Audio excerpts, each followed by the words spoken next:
भारत और कनाडा के बीच विवाद लगातार जारी है। भारत कनाडा विवाद में क्यों आया है चीन का नाम, और अपने ही देश में कैसे बुरी तरह घिर गए हैं जस्टिन ट्रूडो। देखिए, भारत और कनाडा के बीच जारी तनाव में अब एक नए देश यानी कि चीन का भी नाम जुड़ गया है, और इससे पहले इस तनाव में पाकिस्तान की भूमिका पर भी सवाल उठ रहे थे। एक आतंकी की हत्या के बाद शुरू हुआ यह विवाद भारत विरोधी देशों की साठगांठ तक पहुंच गया है। कनाडाई मीडिया रिपोर्ट्स में दावा किया गया है कि इस पूरे विवाद में चीन का फायदा हो सकता है। आखिर चीन की भूमिका कहां से आ गई? जस्टिन ट्रूडो पर क्यों चीन को फायदा पहुंचाने के आरोप लग रहे हैं? पहले कब चीन और ट्रूडो के गठजोड़ की बात कनाडा का मीडिया कह चुका है?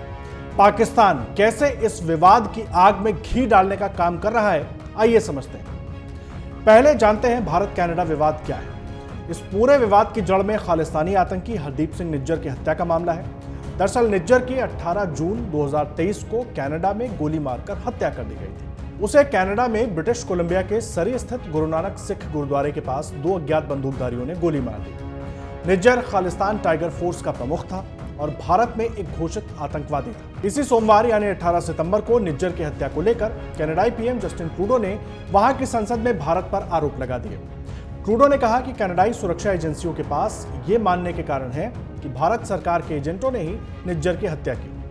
कनाडाई एजेंसियां निज्जर की हत्या में भारत की साजिश की संभावनाओं की जांच कर रही हैं। ट्रूडो ने कहा कि कनाडा की धरती पर कनाडाई नागरिक की हत्या में किसी भी प्रकार की संलिप्तता बिल्कुल अस्वीकार है। वहीं भारत के विदेश मंत्रालय ने 19 सितंबर को कनाडा के आरोपों पर पहली प्रतिक्रिया दी। भारत ने ट्रूडो के दावों को बेतुका और पूर्वाग्रह से प्रेरित बताते हुए उन्हें सिरे से खारिज कर दिया। इसके साथ ही भारत ने कहा कि इस तरह के आरोप सिर्फ उन खालिस्तानी आतंकियों और कट्टरपंथियों से ध्यान हटाने के लिए हैं जिन्हें लंबे समय से कनाडा में शरण दी जा रही है। और अब बात करते हैं आखिर इस पूरे विवाद में चीन का नाम कैसे आया। देखिए, कनाडा के अखबार नेशनल पोस्ट ने दावा किया है कि दोनों देशों के तनाव के बीच चीन एक ऐसा देश है जिसे सबसे ज्यादा इसका फायदा मिल सकता है। अखबार के मुताबिक बीते 1 साल से अधिक समय से ट्रूडो कनाडाई चुनावों में चीन के सत्ताधारी दल चाइनीज कम्युनिस्ट पार्टी यानी कि सीसीपी के द्वारा विदेशी हस्तक्षेप को लेकर बचाव की मुद्रा में है, और अब तक वो इस मामले में कोई ठोस जवाब नहीं दे सके। ऐसे में ये विवाद उनकी चीन के साथ संदिग्ध साझेदारी को उजागर करता है। आखिर ट्रूडो पर क्यों लग रहे हैं चीन से साठगांठ के आरोप? देखिए, खुफिया दस्तावेजों के जरिए कनाडाई अखबार ग्लोब एंड मेल ने दावा किया था कि चीनी राजनयिक 2021 में ट्रूडो की लिबरल पार्टी को दोबारा सत्ता में लाने के लिए काम कर रहे थे, और इसके साथ ही चीन कंजर्वेटिव उम्मीदवारों को हराने के लिए काम कर रहा था जिन्हें वो अपने प्रति मित्रवत नहीं मानता है। दस्तावेजों से यह भी पता चला कि चीनी कम्युनिस्ट पार्टी कथित विरोधियों को चीन ले जाने के लिए कनाडा में एक गुप्त पुलिस स्टेशन भी संचालित करती है, और कहा जाता है कि बाद में इन विरोधियों को कारावास और संभवतः मौत की सजा तक का सामना करना पड़ता है।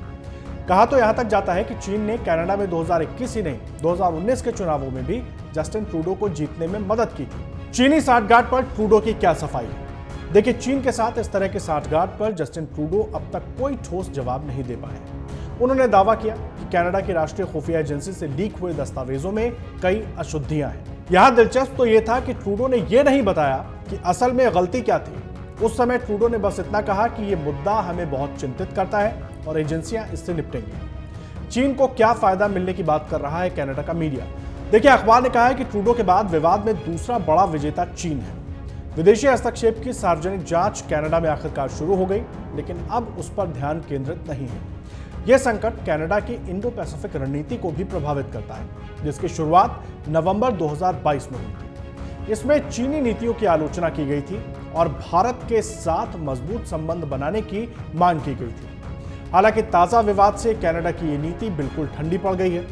अखबार ने यह भी लिखा कि बेहद सफल G20 शिखर सम्मेलन की मेजबानी के ठीक बाद भारत की प्रतिष्ठा को झटका लगा है, जिसका फायदा उसके प्रतिद्वंदी चीन को हो सकता है। क्या ट्रूडो को इसका चुनावी लाभ मिलेगा? कनाडाई अखबार नेशनल पोस्ट की माने तो विवाद में सबसे बड़े विजेता तो प्रधानमंत्री ट्रूडो ही हैं। इसमें कहा गया है कि गर्मियों में सर्वे के बाद उनकी पार्टी कंजर्वेटिवों से पीछे थी। सोमवार को ट्रूडो जब संसद में आए तो उन्होंने यहां पहले दिन ही एजेंडा ला दिया, जबकि विपक्ष मुद्रास्फीति और आवासन के मुद्दे पर विरोध की योजना बना रहा था। इस तरह से आम लोगों की जरूरतों से जुड़े मुद्दों पर घिरी ट्रूडो सरकार ने सारी चर्चा दूसरी ओर मोड़ दी। क्या पाकिस्तान भी आग में घी डाल रहा है?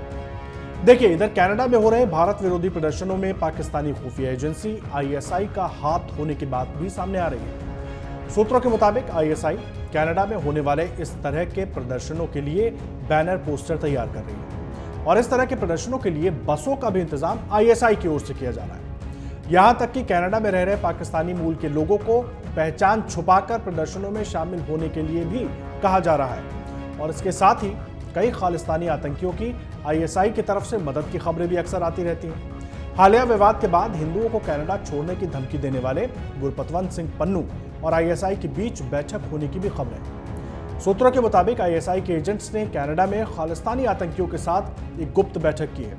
ये बैठक कनाडा के वैंकूवर में हुई है और बैठक में गुरपतवंत सिंह पन्नू के साथ दूसरे खालिस्तानी संगठनों के प्रमुख भी मौजूद थे। अमर उजाला अब आपके टीवी पर भी।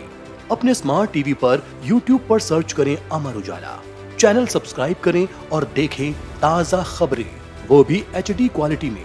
और हाँ, बेल आइकन दबाना ना भूलें ताकि हर खबर हो आपके घर। अमर उजाला, निष्पक्ष, निर्भीक, निरंतर।